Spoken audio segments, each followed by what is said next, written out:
Mixer Madness here for another Monday Night Review. Hit like and subscribe if you're enjoying these.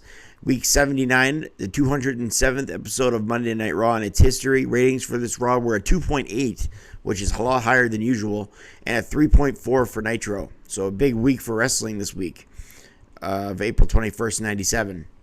WCW won, though, for the 42nd week in a row. So after this week's loss, the WWF is now 17 wins, 60 losses.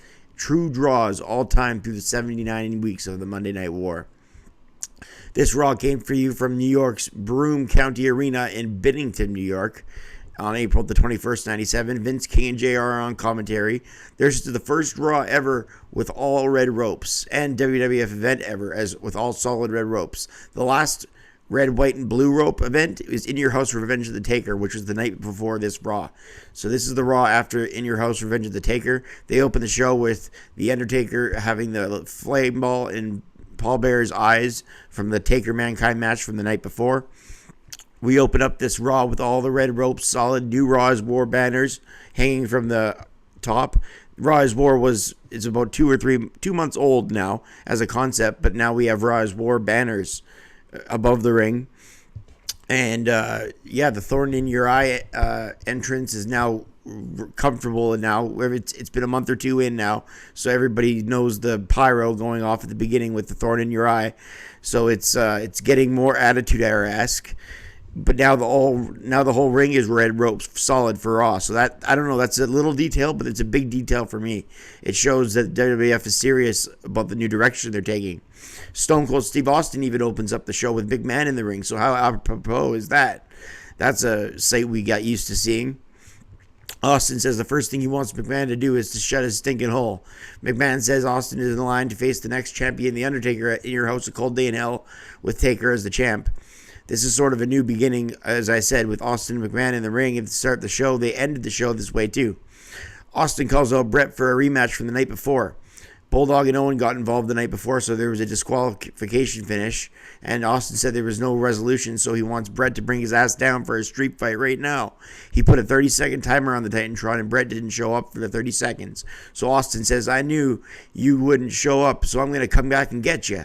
And right before Austin goes to the back, Bret Hart pops up in the Titantron with Bulldog and Owen, and he says, Austin, you are American scum. Brett says he's got no ethics, morals, says the Americans love gore, and they would love to see a street fight. But and Bret Hart said, Austin, I'm going to send you straight to hell. And Austin says, if I'm going to hell, you're damn sure coming with me. Jim Ross says it's going to be chaotic. What a night it's going to be with a street fight later tonight between Bret and Austin. People were pumped for this. Even the episode, like I said, did a 2.8. So this was a storyline-driven Raw. That's what the Attitude Era was all about, stories, getting away from the ring, going into backstage segments like ambulances, which we see on this show, getting away from the ring and just putting a story out. So that was really interesting. We opened the show, though, in the ring with the Sultan with the Iron Sheik, after the promo, of course, with the Iron Sheik versus Ahmed Johnson. Sultan with a thrust kick to Ahmed, who fights back eventually until he runs into the knee to the abdomen. Ahmed with a pile driver, Ahmed hit with the pile driver by the Sultan. He kicks out. Ahmed hits an inverted face buster, then he hits a spine buster and signals for the Pearl River plunge. Just then, we are the nation hits, and Farouk comes out with the nation. Ahmed gets his 2x4, and he hits the Sultan with his stick, so he's disqualified. The Sultan wins by DQ at 4:51 after Ahmed hits him with the same piece of wood he went chasing him after. Stone Cold tries breaking down Brett's dressing room with a chair.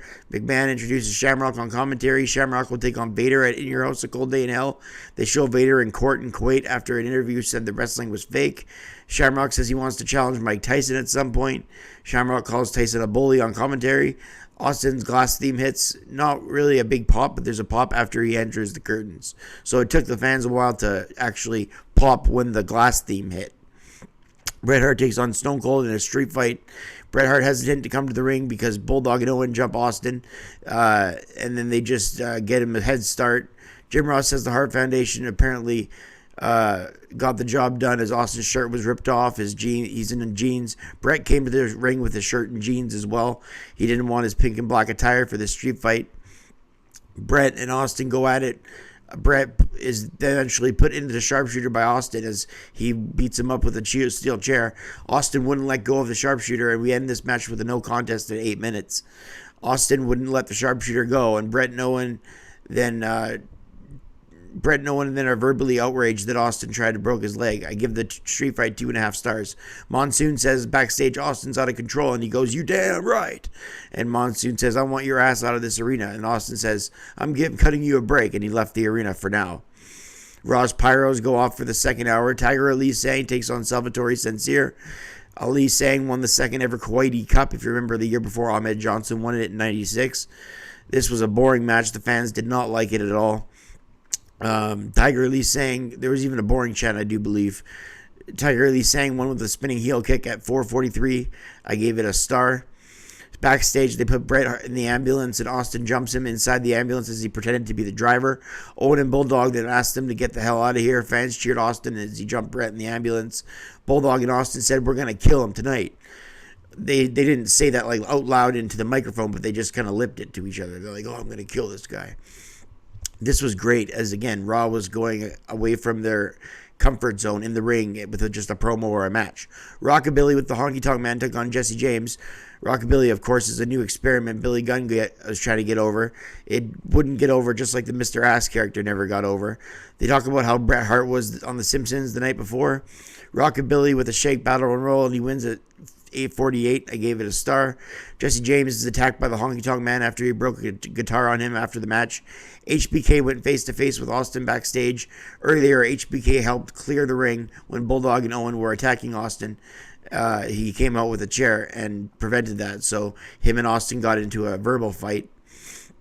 Mankind, as in Austin saying, "I don't need anybody to help me," and HBK said, "I wasn't doing it to help you, I was doing it to attack them."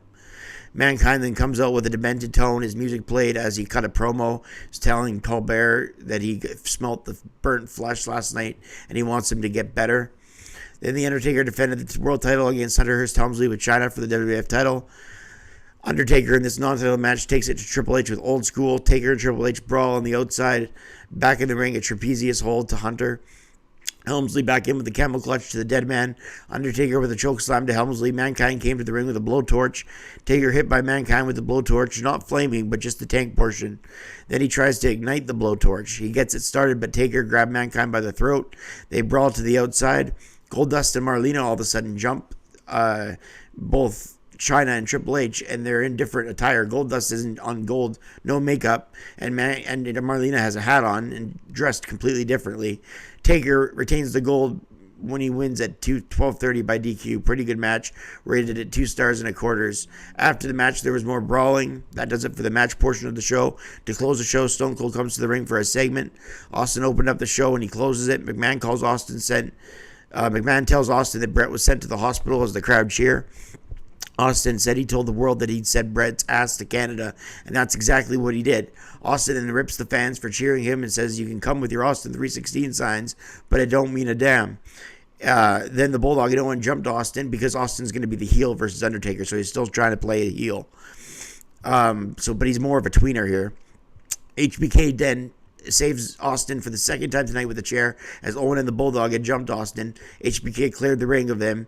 Then Brian Pillman comes back and he tries to take exception to Austin. He tries to break his leg like he did to his later in the year of 96. But HBK saves Austin again for the third time tonight with a chair. This episode scores a quality rating of 7 out of 10 because it was something different. This show was on another page, turned in the start of the Attitude Era. Solid red ropes, new Raw's war banners from the ceiling, Austin opening and ending the show with McMahon. Also the show being storyline driven and getting away from the ring into the ambulance, jump attacks, all the returns, Brian Pillman, the Goldust and Marlena thing. We didn't get just like this regular routine of a match promo, then a match. We got storylines away from the ring, the ambulance. So again, a 7 out of 10 for creativity. Plus the Taker Triple H match was good. We got the Austin Brett street fight. And yeah, just a lot of story and a lot of returns with HBK clearing the ring of Bulldog and Owen. But we got the Hart Foundation mad at Austin, and we got Austin mad at them with Shawn Michaels intertwined in the middle. So this is just great storytelling here by the WWF. So a 7 out of 10 for this Raw. The Raws from this point on, again, just get better and better as 97 goes on. I'll be here for that. Like and subscribe if you like these reviews, and I'll see you guys on the next one. I'm Brett Mix, and I'm out.